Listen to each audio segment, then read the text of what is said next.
Hey, what's up guys? Welcome back to my YouTube channel, Keras. In this video ay isi-share ko po sa inyo kung ano yung mga kinakailangan po para po tayo ay makakuha ng Certified True Copy of Tax Declaration po sa Assessor's Office sa City Hall ng ating lugar.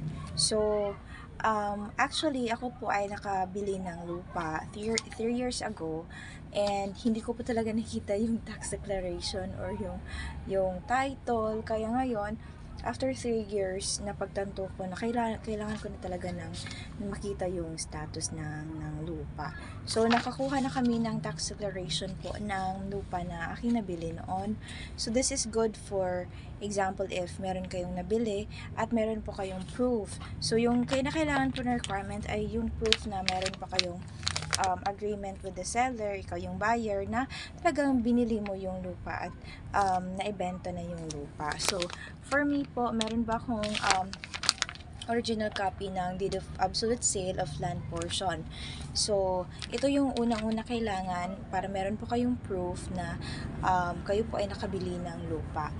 Tapos, kinakailangan din po ng inyong ID at Xerox copy din po ng Deed of Absolute Sale. So, ito po yung original na Deed of Absolute Sale ko at ito naman yung photocopy.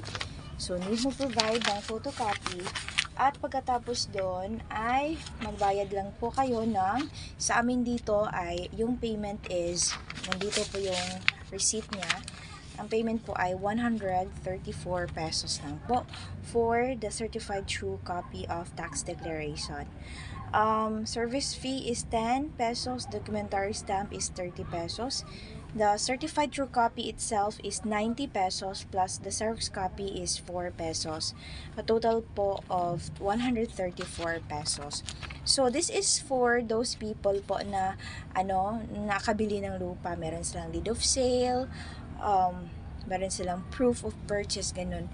At kailangan ng ID at Xerox ng inyong deed of sale.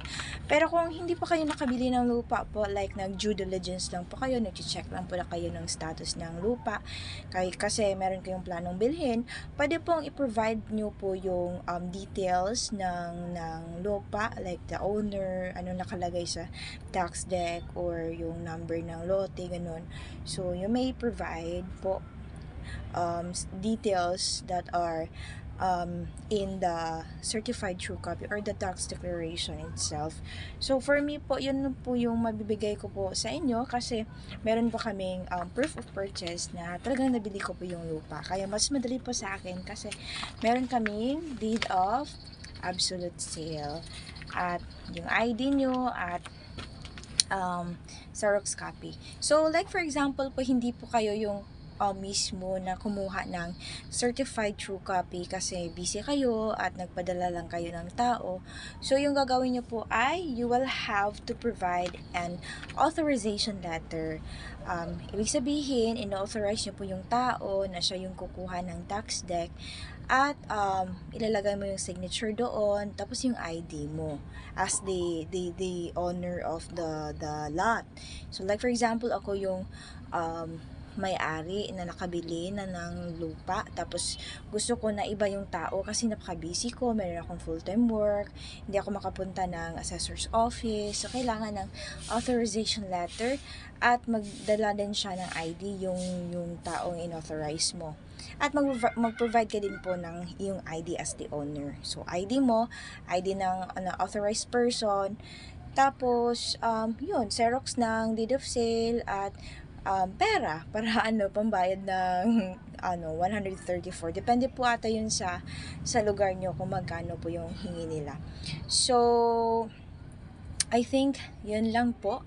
At yeah, sa ID po pala, kapag walang ID yung inauthorize mo, like, pwede naman po yung voter's ID if meron siyang voter certification pala, yon. Pag meron siyang voter certification, pwede yon.